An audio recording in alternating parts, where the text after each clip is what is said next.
Tora umugeni n'ivara ryiza rimukwiriye.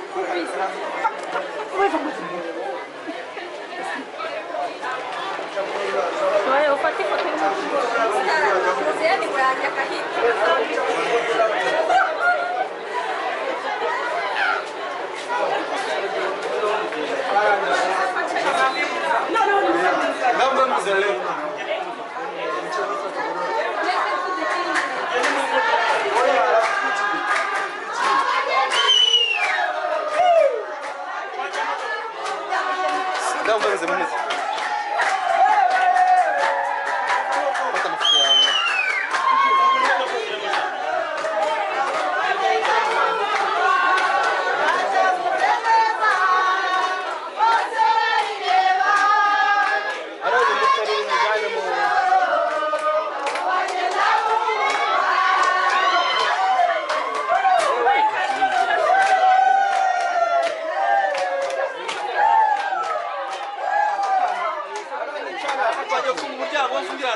Imana dusoreze icyifuzo twari dufite. Nawe wagize neza ubwo Imana yakubashishije ukaba wabashije gutaha buno bukwe bwa bene data. Haleluya. Kubw'ibyo ndagira ngo twese hamwe dukomere Imana amashyi idushoboreje y'umurimo. Kandi ishimwe cyane. Haleluya. Umuntu wese wumva unejejwe na bino birori ndagira ngo ari we wikiriza wenyine. Haleluya. Haleluya. Imana ishimwe. Ndumva twese tunejejwe na bino birori. Nyakubahwa mushumba wacu waje gushyira mu bikorwa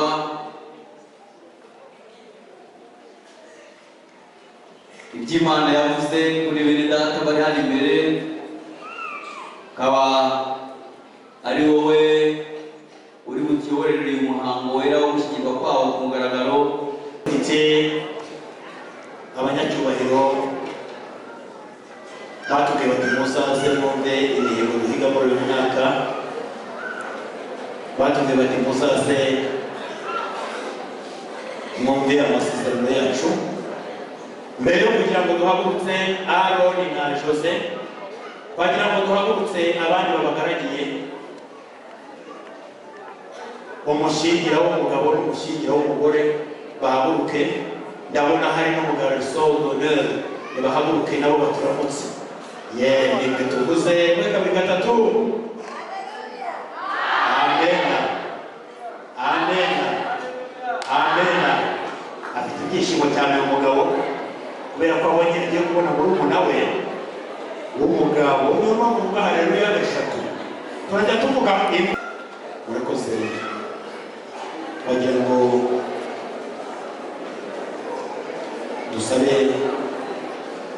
Aaron na Jose bahaguruka aho bari, maze barabura akaboko kacu badusuhuze. Ubwo barabana no gushimira ko twitabiriye ubutumire bwabo. Nibahaguruka aho bari. Aaron na Jose nimuhaguruke, mujye mubafasha ababari bugufi rwose, mujye mubakura rwose. Yego nimuturamutse murambuye akaboko rimwe kabiri gatatu. Amena. Amena.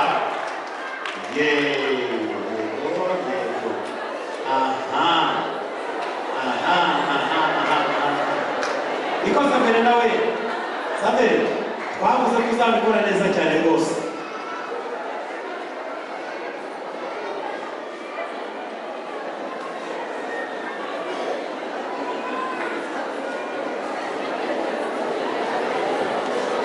Haleluya. Nimuhaguruke duhane ikaze. Imwe kabiri gatatu. Ndashaka guha ikaze Saverina n'umutware we n'abana bazanye bagire hariya baze. Abantu baturutse Karongi, Saverina n'umutware we bigire hafi hano. Ndashaka ko badusuhuza. Abanyakigali ntitwabarondora, abanyaruhengeri ntitwabarondora. Hari nabo mu Mutara baje. Umutware wa Saverina nabo hari se abizi ko yarahari. Ni Mose ndashaka kubakoresha akazi gato mbere yo kumeza. Turagira ngo aho wicaye wagume. Turagira ngo aho wicaye wagume.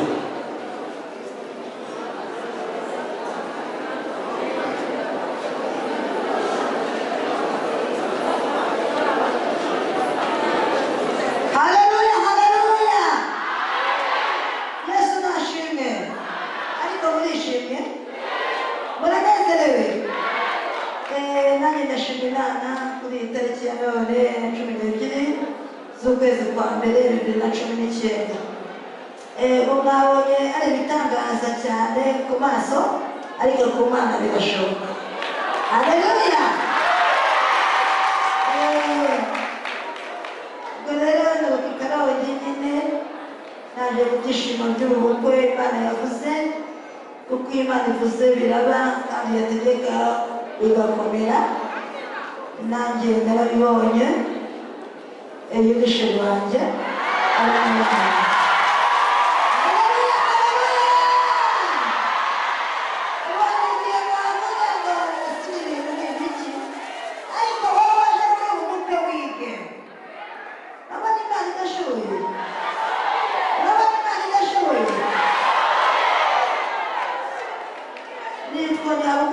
Severina uyu rero n'abana banjye iyi ni imfura uyu nguyu ni umwana wanjye wa gatatu mbyaye abana bane mu rugo kubera nta modoka nyine dufite ntabwo twari kubazana bose ni bakuru mu rugo hasigaye uw'imyaka 12 hasigara n'uw'imyaka 4 nabo ni bakuru kandi bakurana ikivumba Imana iduhamisha ikamwe na sherifu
abagenzi banjye rero nibakomere kuko nanjye iyo ntaza kumvira Imana no gupfa nari gupfa ariko kubera Imana tubyaye kane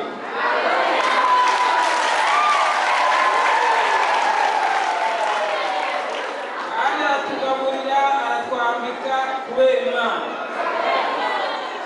Imana nishimye ariko akavuga ngo nanone ngo urukundo ni impumyi ariko urukundo rurareba haleluya ntabwo urukundo ari impumyi maze rero Imana imuhe umugisha kuko aduhaye kubaho Mana nziza ise wa Yesu turagushimira ushimiye kugira neza kwawe twishimiye uburinzi bukomeye bwatumye twongerera kurama twatugeze ku isaha tukiri bazima uhabwe icyubahiro teraniro ryawe riri imbere yawe amaraso ya Yesu naribote arizenguruke tema imbaraga z'abadayimoni tema n'imyuka mibi yakwirarika ahubwo ubigenze neza kuko iyo watangiye umurimo uranawusoza izina ryawe n'ibishimwe reka buri wese uko akwifuza rero akubone reka abageni basazanye umunsi mwami ubakore imirimo n'ibitangaza uko batangiye bazasozanye nawe kandi ibibarwanya ubirwanye ibyabahiga ubihige ukuri Imana ikora imirimo kandi ikawurangiza izina ryawe n'irihimbaza tanga umugisha kuri buri wese wabonetse muri ubu bukwe kandi buri wese musubize icyifuzo nk'uko yakikuzaniye urakarama rero agahora ku ngoma tugukomeye amashyi tukuvugirije impundu n'izina rya Yesu ko tubisabye amen. Kamerameni bashaka bari n'aba kamera wumani cyangwa w'ibini mufotore bose ntacyo bitwaye ariko abari hariya batuze kuko tugeze mu mwanya wo kubaha Imana mu ijambo ry'Imana muramu uburenganzira bwo kuvuga ijambo ry'Imana mubikoresheje ituze mugiye gukora murakoze Imana y'umugisha ko mwemeye ko dukomeza uyu mwanya twagira ngo twongere turange abageni barihangane bongere bahaguruke ariko ntabwo ndi butinde uziko mbaze neza amasengesho ndagira ngo rero mbaze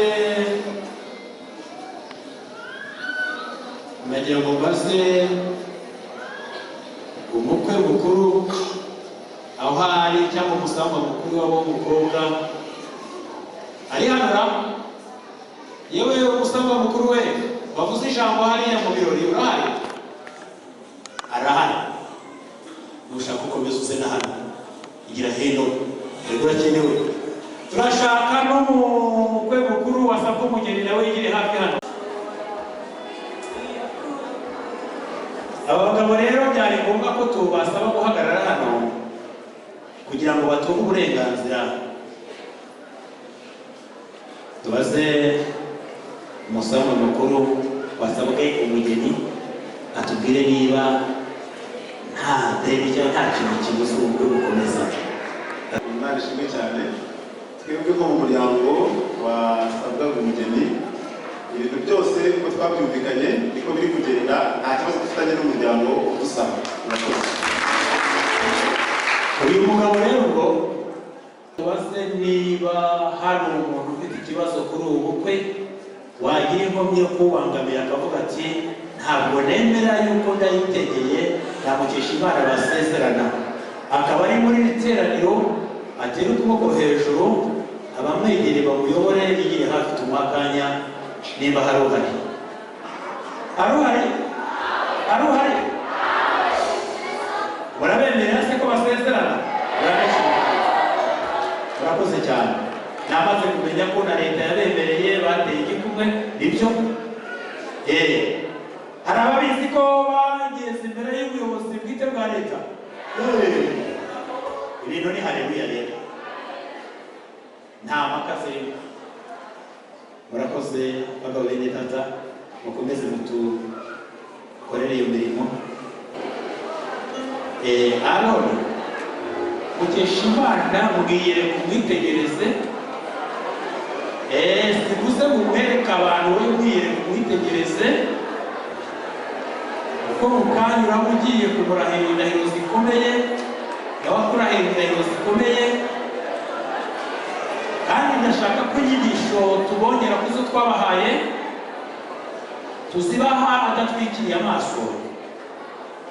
Yego, ibyo ni ivara nyine nawe uzi uko barigenza. Yego, bikore rwose. Aroni muramureba rero, ivara rizamuye. Aroni muramureba rwose, ivara rizamuye. Ukesha nawe amwenyura, ukesha amwenyura nta kibazo. Aroni nawe amwenyura. Ivara ni ikimenyetso cy'uko umuntu ari umukobwa w'umwari atigeze agira abagabo.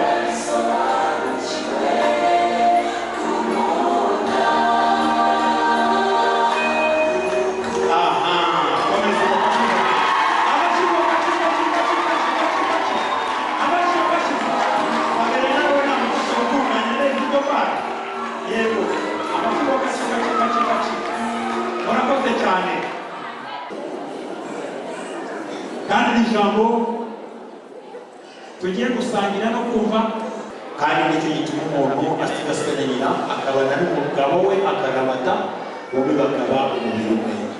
Haleluya. Abasomaga ntibarekera aho ngaho, kuko imirongo twasomaga turayirangije. Umurongo wa 18, umurongo wa 24 mu gitabo cy'Itangiriro cya Bibiliya yera. Imana yabonye ko umugabo akwiye kugira umugore umwe, kandi ko umugore akwiye kugira umugabo umwe. Mu kubaha Imana rero, urugo rukaba ari urugo ruzwi n'ubuyobozi bw'igihugu, urugo rukaba ari urugo ruzwi n'itorero mu myizerere y'abizera ijambo ry'Imana. Ndashima Imana kuko twabonye umwanya uhagije wo kuganira na Aroni ndetse na Jose, tukaganira ijambo ry'Imana, tukavuga impuguro zitari nkeya mu bijyanye n'imyubakire y'urugo. Biraza no gutuma rero ntatinda bata umwanya munini wo kwigisha, ahubwo twebwe abagabo n'abagore basanzwe dukwiye kurushaho gusobanukirwa impamvu yaduhaye inshingano yo kubaka urugo, kandi tukayigenderamo tukubaha Imana. Ngo Imana iravuga ngo reka muremere umufasha umukwiriye. Imana irabizi. umufasha ukwiriye umuntu Imana ibimuzi. Haleluya. Ndagira ngo mubwire ko nawe ubwawe ibyo ukwiriye ujye ubimenya. Uretse abantu bakino gihe bamwe biyubagiza, baba ari abagabo bakagura udupantaro tubahambiriye, baba ari abagore bakagura utujipo tubahambiriye cyangwa tutabakwira neza, ariko baba bibwira ko tubakwiriye. Ariko mu bundi buryo, niyo ugiye kugura umwenda bagupima ibipimo bigukwiriye, sibyo se? Niyo ugiye kudonesha umwenda umutayera gupima ibipimo bigukwiriye. Watekereza ko Imana yo itazi gupima? Haleluya. Imana izi gupima, kuko Imana ipima imitima. Haleluya. Igapima ubuzima bwa kino gihe n'ubw'igihe kizaza. Haleluya. Aho utashobora gupima, utashobora no kumenya. Yesu ashimwe. Abantu bamwe rero bibwiye ko Imana ipima uburebure bw'igihagararo. Ntabwo ari byo. Abantu bamwe bibwiye ko Imana ipima ubunini n'ibiro byinshi. Ntabwo ari byo. Hari n'abibwira ko Imana irebera ku nzobe no ku gikara, bakibwira ko Imana ireba ikareba ibara ry'uruhu, nimba ari abazungu cyangwa ari abirabura cyangwa ari ubundi bwoko bw'uruhu. Ntabwo ari ko Imana ipima. Yesu ashimwe. Imana ibasha kuguha umufasha ugukwiriye mu gihe uri umunyamasengesho, kandi kuko ibireba ejo hawe hazaza. Imana ishimwe. Haleluya. Nanjye yarabikoreye imumufasha ukwiriye. Nawe iki gicara yarabigukoreye imumufasha ukwiriye. Nawe rero Aroni, iki gicara kubera yuko waduhamagaye kugira ngo usezerane n'umufasha ugukwiriye, tware ugukwiriye. Ngo abantu, umuntu agasiga se na nyina, buri wese agasiga se na nyina, kugira ngo bave mu bwana, bave mu gitsuri cy'ababyeyi babo, bave mu kuyoborwa no mu kugengwa n'abandi bantu, bajya ahantu habo bashaka ubuzima kandi babe mu bushake bw'Imana. Hanyuma urumva ibiri imbere. Aroni rero, Aroni nubona nihuta, ntugire ngo ndihuta cyane, wibuke ko byinshi twabiganiriye. Ndakubeshye Jose, nihuta ndamoshe twabiganiriye, twarabiganiriye bose. Dusome ijambo rigendanye n'inshingano z'abagabo. Abefeso mu gice cya 5 ku murongo wa 25. Ariko yarasoma muhagurutse. Yarasoma muhagurutse. Muhaguruka aho muri. Gutyo bose muri aho ngaho. Nimara kubasoma nibuze kumanuka mbegere.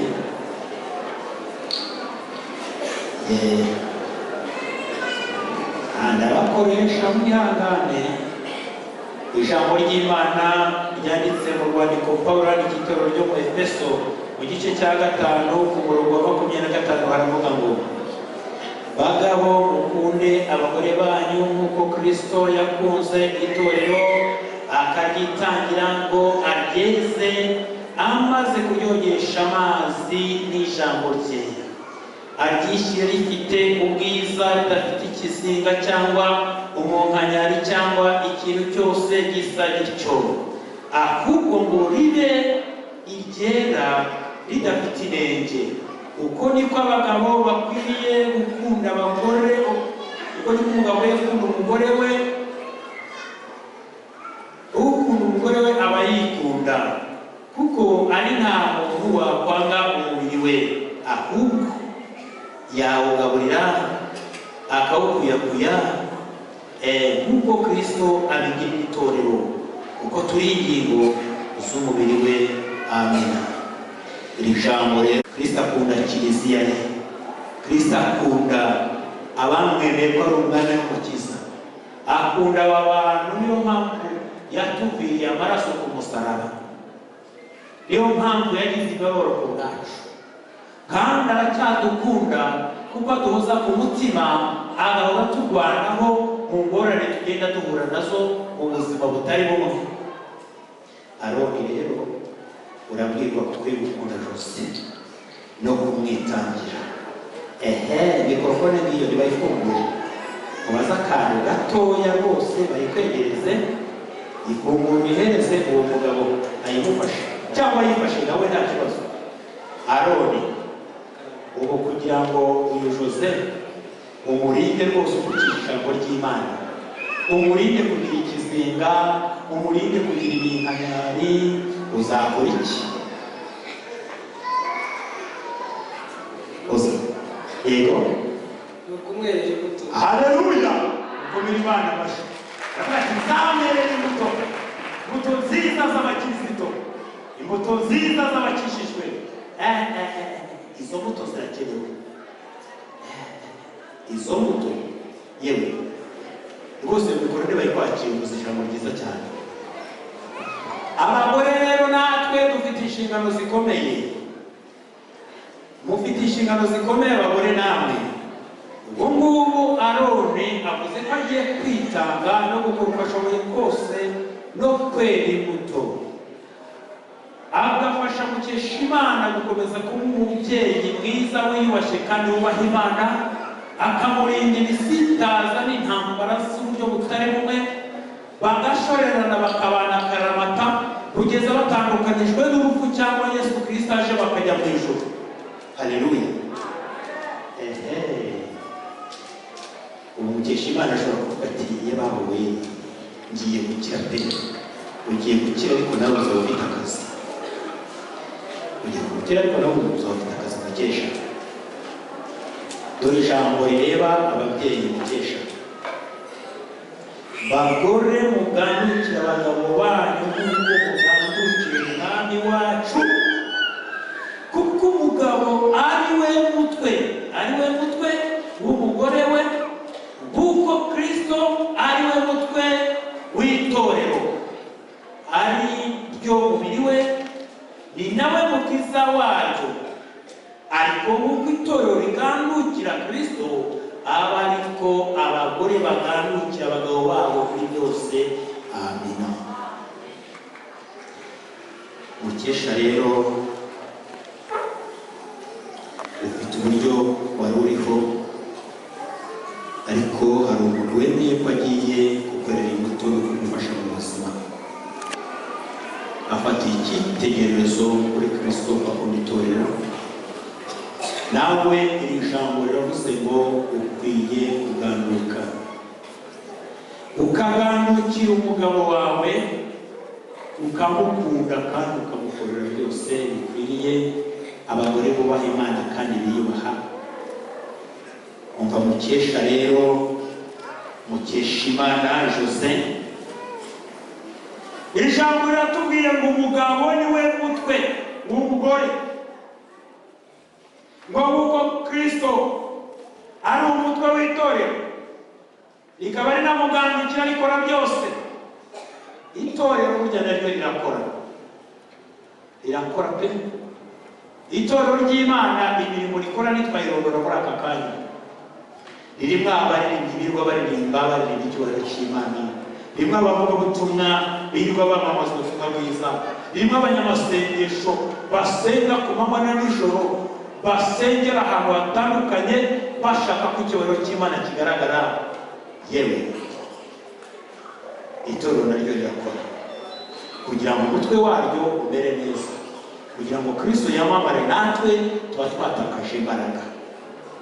None Mukesha rero kubaze, wa muntu wegere mikorofone nayifungure ayiguhe, urasubiza ikibazo kimwe ngiye kukubaza mu ijwi rirenga. None se Mukesha, uyu muntu ugiye kuba umugabo wawe ko yemeye kuba umutwe, ubwo uyu mutwe uzawurinda gute? Uzabona kasike yo kujya utwikira iteka ryose? Uzawushakira kasike iwurinda? Ni igihe kasike uzashaka? Icyo uzabona urakoze cyane uzahurira gute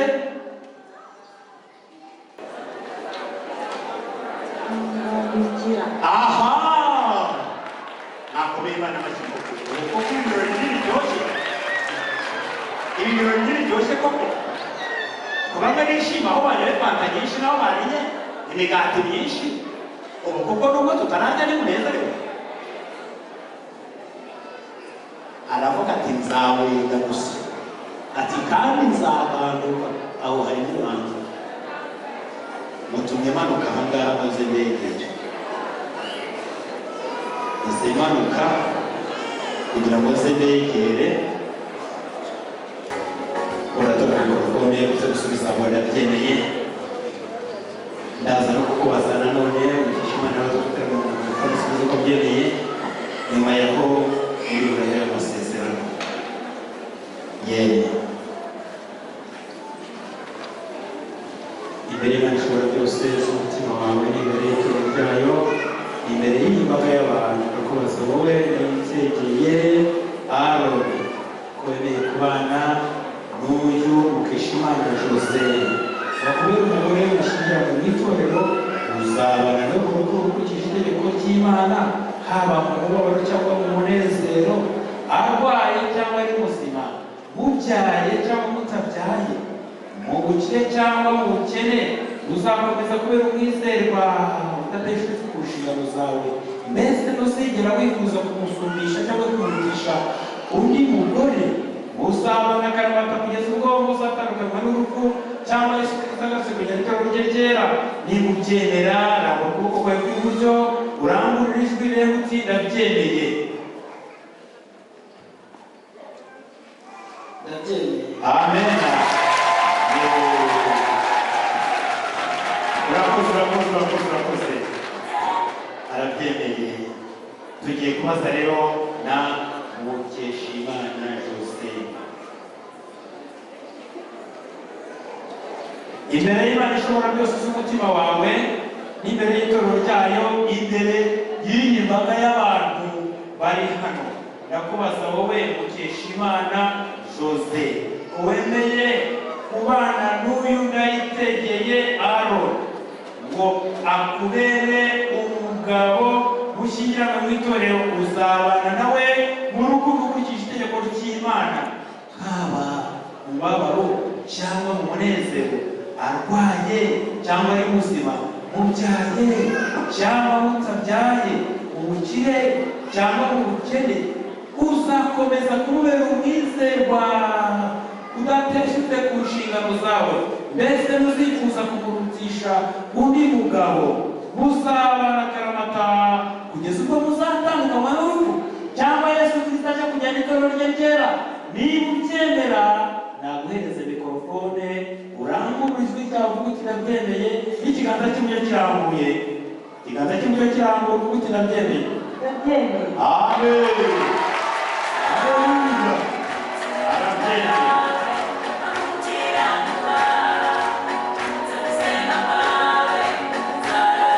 haleluya tugiye kureka Aroni bamufashe arahira iriya ndahiro iri imbere ye mufashe wenda mikorofone yifashe urupapuro n'akaboko k'ibumoso arambura ak'iburyo arahira indahiro yambura akaboko k'iburyo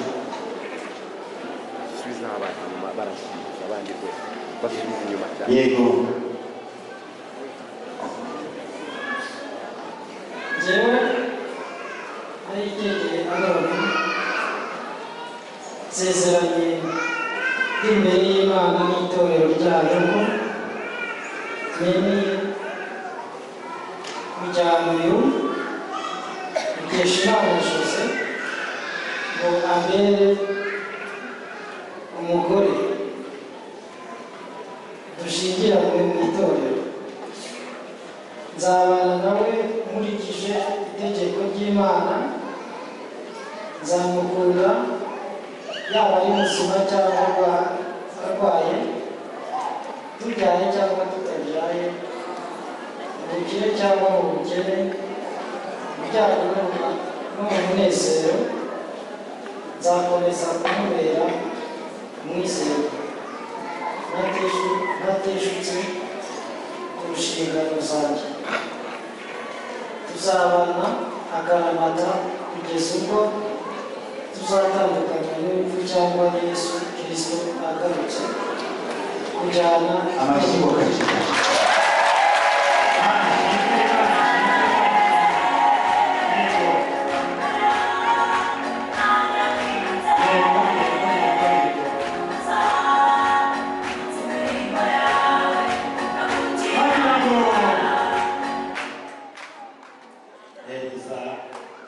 utafasha mugenzi wawe se Saverina nini kugira mu kintu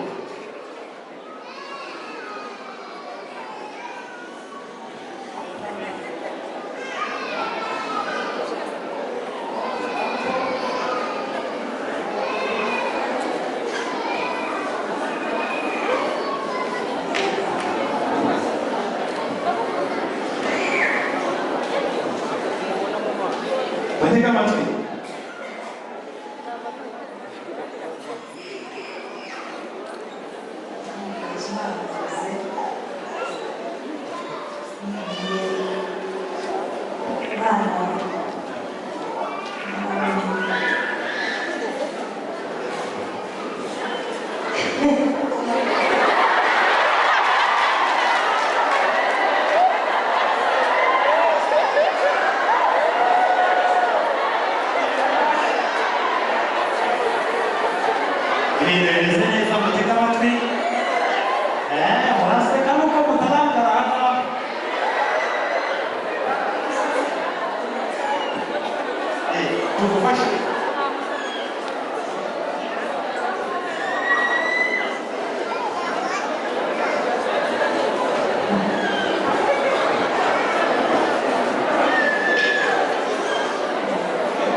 Ishingiye ku ijambo ry'Imana bakayirahira imbere y'imbaga namwe nababashije niba batigeze barahira indahiro nk'iyi ngiyi bambwira ko batigeze bayirahira. Ni ikimenyetso rero cy'uko wemeye kandi wiyeguriye mugenzi wawe ko mugiye gufatanya ubuzima bwose. Hano hari impeta bagiye kwambikana. Impeta tuyivugaho ubusobanuro bwinshi, ariko nk'uko twavugaga murabizi namwe iyo bwije ihabona, ariko mu ncamake impeta ni ikimenyetso cy'uko ubonye uhoza ku mutima wakundaga kandi uzahora ukunda. Iyi mpeta ni impeta ya mariage, imeze nka za zindi z'amoko atarawe abantu bagenda batora hirya no hino. Ni ikimenyetso cy'uko ubonye uwo wakundaga kandi uzahora ukunda. Kandi iyi mpeta ndagira ngo mbabwire nanone ko ari ikimenyetso cy'uko uzamuye mugenzi wawe mu ntera ukamuvana mu cyiciro akaba agiye mu kindi. Icyiciro mwari murimo rero ni icyiciro cy'ubusibateri. None rero nayitegeye mubwire ngo witegure kuzamura Jose Mukeshimana umushyire mu cyiciro cy'ababyeyi. Umushyire mu cyiciro cy'ababyeyi. Nawe ngiye kukuzamura ushyire mu cyiciro cy'ababyeyi b'abagabo kugira ngo tujye tuganira ibintu by'abagabo n'amasengesho tugutumire tuvuge ibitekerezo ku bagabo mbese uve mu basore wegera abagabo. Ndakunda gusobanura amabwira ngo kandi impeta yambika mugenzi wawe ujye umenya yuko atari imicezo n'abandi mwayambaye ntimutekereze ko mwambaye ibintu by'ibiciro. Aya ni amapingu y'ubuzima, aya mapingu rero iyo yambaye uwo ugenda wigengesereye kuko muri imfungwa warabuze mugenzi wawe aba amufite nawe umufite. Reka duhe Aroni uburenganzira kugira ngo iyi mpeta ya mariage, iyi mpeta yo kumwemera ko umugize umugore wawe uyimwambike ifate. Baraza kugufasha, umufashe haguruka, arayimwambika kandi uranamufashe ngo ufate na mikorofone. Reba mugenzi wawe, nakwereka ukuboko,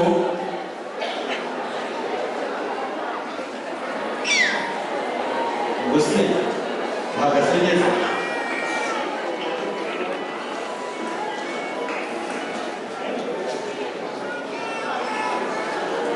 Yimwambike rwose.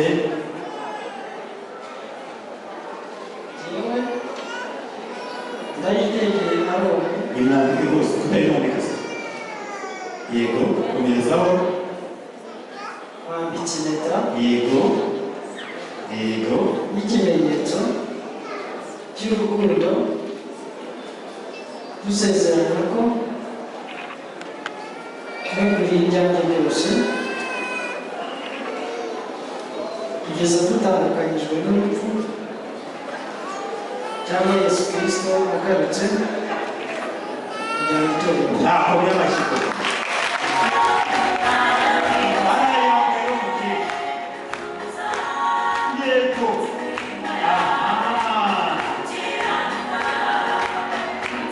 Ugiye gutangira rero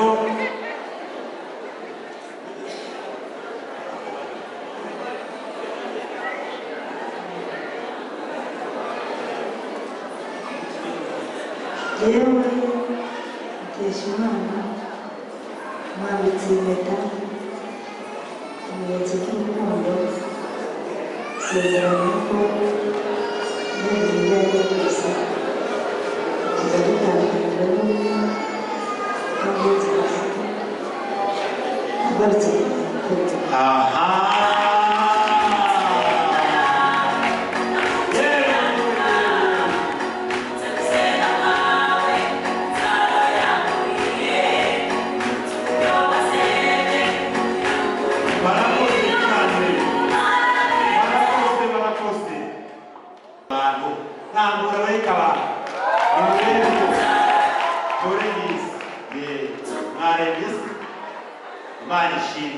ukesha rwose nibyo ndayitegeye. Uyu mwanya rero twagira ngo barakoze. Yego barakoze. Nagira ngo babwire ikindi kintu dukora. Nimunyemerere abadiyakoni bigizeyo utu tumeza kugira ngo bapfukame tubasabire umugisha. Nimunyemerere aho muri muhaguruke namwe dusenga Imana kubw'iki gikorwa. Muhagurukaho kandi mwumvire Imana natwe mutwumvire.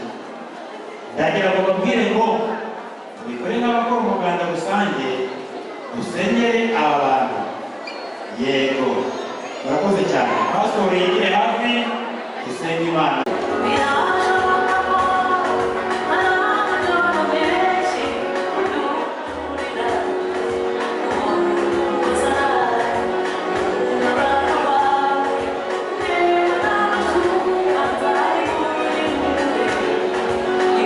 Thank you.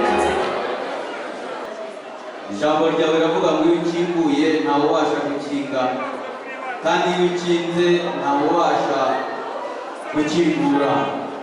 Niwe wakinguye umuryango wa Aroni na Mukeshimana, urabemerera kugira ngo babane.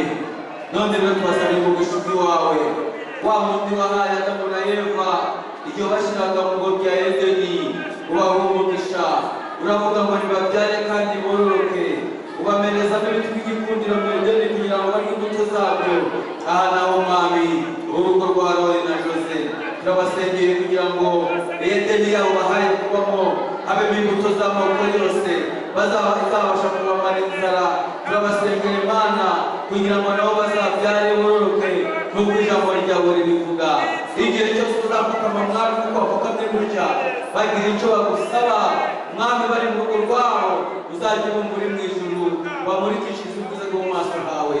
Barinde, bakomeze, bakomereshe mu mbaraga z'ubushobozi bwawe bwinshi kugira ngo igihe gikwiriye bazajya barambura amaboko yawe bashima izina ryawe. Urugo rwabo uzabanezeze kandi uzaba urugo rw'intangarugero, uzaba urugo rwiza rwa gikirisitu. Ndagushimira ko wumvise, mbese mwizeye ikoze mu izina rya Yesu. Amen.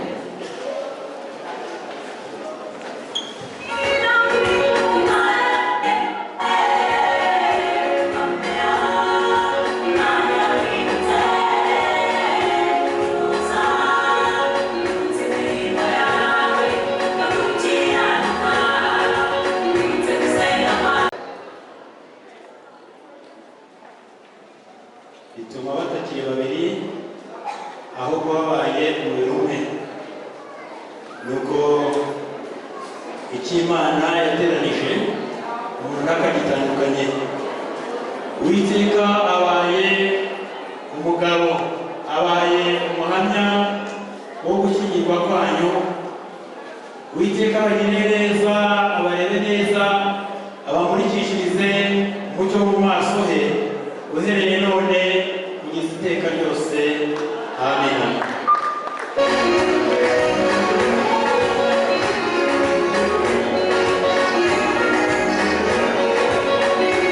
urwibutso n'ijambo ry'Imana ririho rizajya ribabera urwibutso.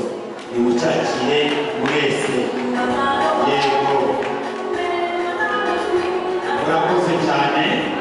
Ndagira ngo sabe Saverena kibabikire kandi azajya abafasha muri byinshi muri byinshi. Murakoze cyane. Ijambo ry'Imana kandi mpabwa inshingano z'itorero rya Pentecote ADEPR mu Rwanda.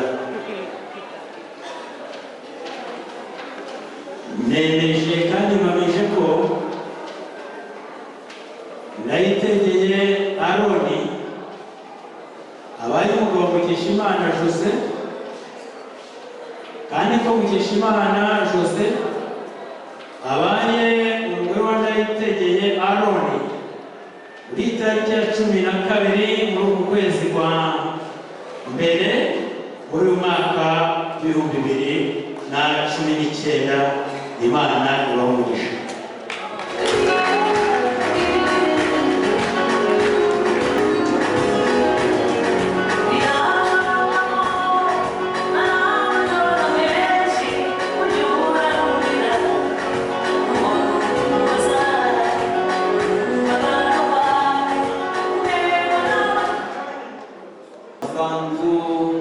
hano ho gushyigikira urugo rwabo. Ituro tugiye gutanga none ntabwo ari byo tubika mu itorero, ahubwo wari umusanzu wa bano bageni bacu. Ndagira ngo rero basabe badutegurire neza uduseke tubiri tube hafi hariya hafi bano bageni bacu, tubashyigikire umuntu wese watugenzereze neza, badutugenzereze neza.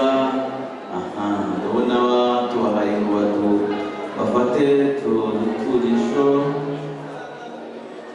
Aroni ashyiremo ari mu ruhande uko aho umutima wawe ukuyobora uwo ari gukora.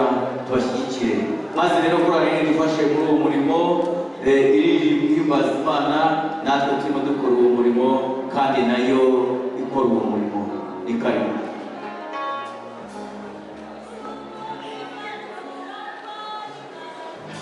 Dushyireho korasi, dufashe korasi.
Thank you.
Garagaza mu maso.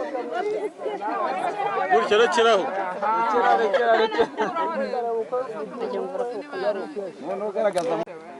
Murebe hano. Museke. Byaratunaniye twebwe. Ntabwo bishobora. Genda bagutwara. Mwegere neza. Okay, murebe. Meni nuriya niwe muri murebe.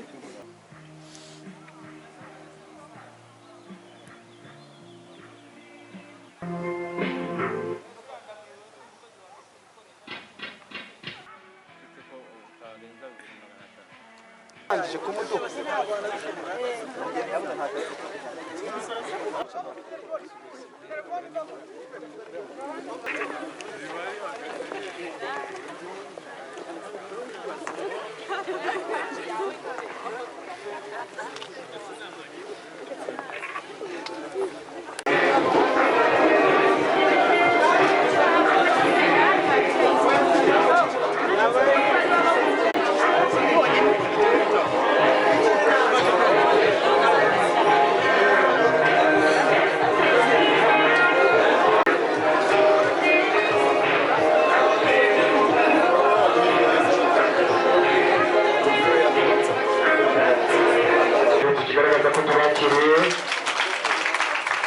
Bakureka dutambuke dusangane bose biteguye gutaramana natwe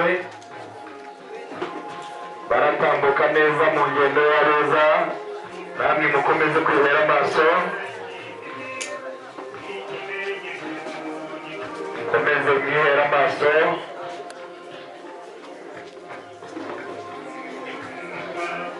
nyamuneka amashyi yanyu muyongere tuzafatanya muri byose urugo rwacu ruzarangwa n'ubufatanye mwihera amaso ati ntugire ngo nzaguharire imirimo yo mu rugo wenyine ahubwo tuzafatanya muri byose n'ako kwenyegeza tuzagakora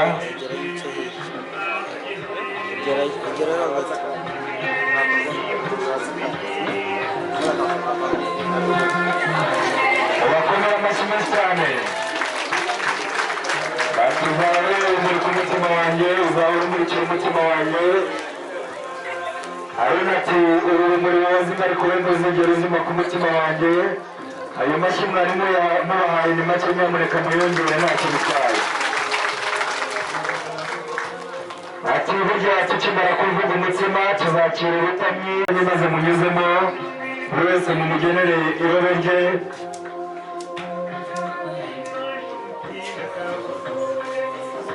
rekera abo binezeza bakoma amashyi ari bitera ipfunwe bimyoze basohoka ntacyo biza gutwara bati none reka dutambuke dufate icyicaro cyiza arona ati ngwino nkwereke icyicaro wateguriwe n'umuryango wowe mutarutwa kandi ukaba umutima wanjye ubu noneho mwanyemerera mugashyika icyicaro ati